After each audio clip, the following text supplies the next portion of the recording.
Welcome to Prince Jordan House. Exercise number 110, Sir Kailash Chandra. 100 words a minute. Total 1000 words. Be ready? Start. Mr. Vice Chairman, I wish to make a few observations of a general nature on the appropriation bill. I know that this is an appropriation bill and not the finance bill, but perhaps it is permissible to make a reference to the policies which underlie this bill. The bill in its broad feature is having regard to all the circumstances that prevail in this country, a reasonable measure and deserving all the support of this House. We were left behind 200 years back in the struggle for life. The industrial revolution bypassed us. We are now in the atomic age, and we have somehow or other, if we wish to exist as a decent country in the world, to make up for lost time.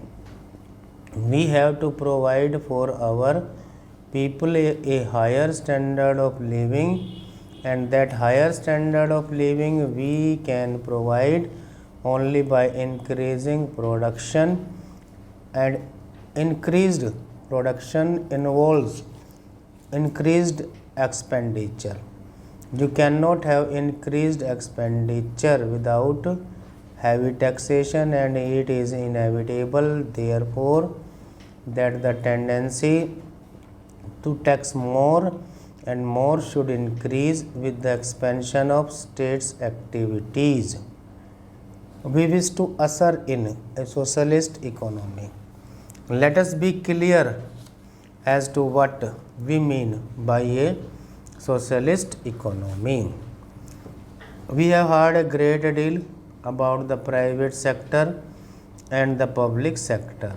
Well, we have got a mixed system of economy, and I suppose we have to be fair to the private sector. But there is just one thing about it that you must be clear about it.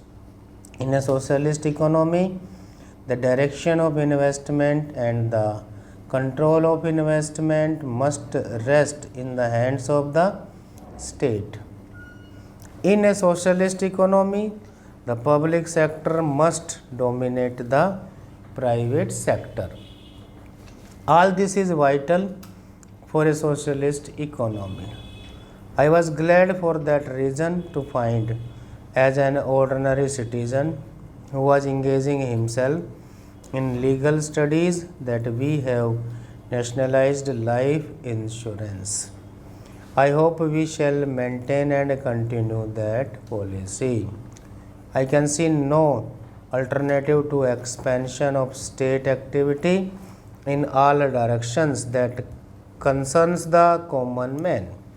It is only in some such way that we shall be able to provide employment to our hungry millions.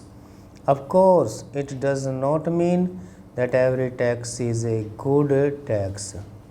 As one who rather likes to be described as a socialist, I have a little objection to indirect taxation. I think the better way to deal with the problem of taxation is to tax those who are in a position to bear the burden of taxation. We find that the richer classes always saying that the taxation is very heavy. Even if the taxation was moderate, they would say it was heavy. But it is extraordinary that when once a tax of a direct nature has been levied, the industry is able ultimately to adjust itself to the conditions imposed by the tax, and therefore we have to do a little dynamic thinking in these matters. It does not mean that every item of taxation is a right item. Personally, I agree with my honorable friend that a tax on salt or a tax on food grains is not perhaps an ideal tax. It is not a right tax and it should be levied, if it has to be levied at all, with extreme moderation. But my general point of view is that I would favor more direct taxation and less indirect taxation. May I just say that planning needs trained personnel.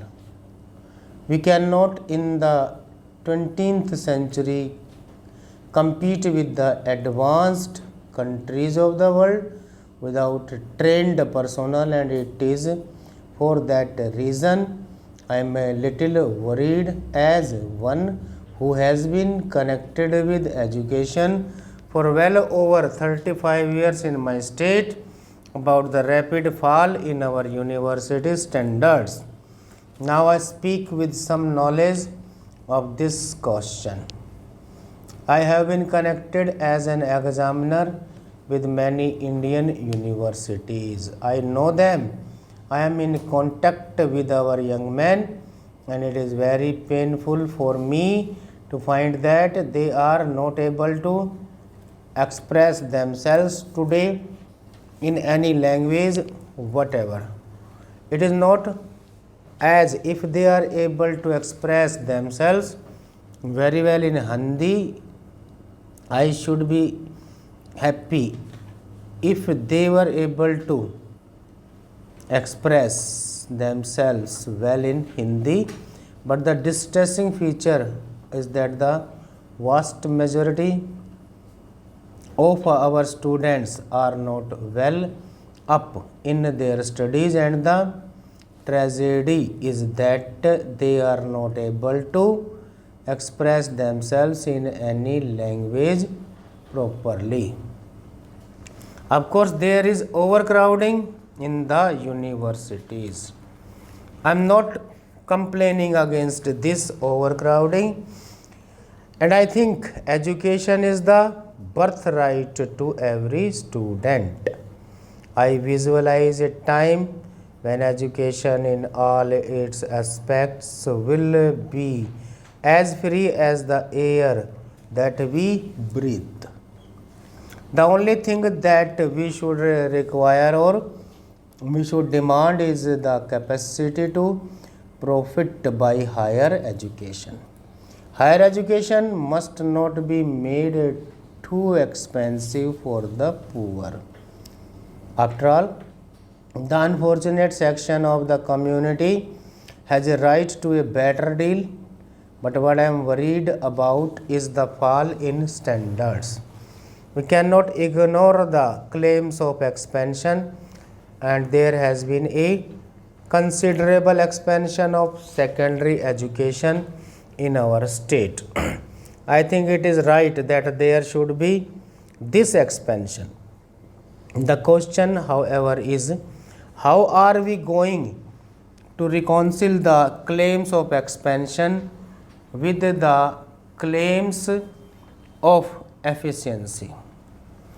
I am all in favor of diversification of our educational system, but by mere diversification of education, you will not be able to solve the problem of unemployment among the educated unemployed, or you will merely substitute a class of socialist unemployed for the general unemployed today. How are you going to tackle this problem? I think it is necessary for us to insist upon uniformity of standards in our all higher educational institutions in the country. The view has also been put forward by the ministry that there should be uniformity of standards in all the universities. Stop.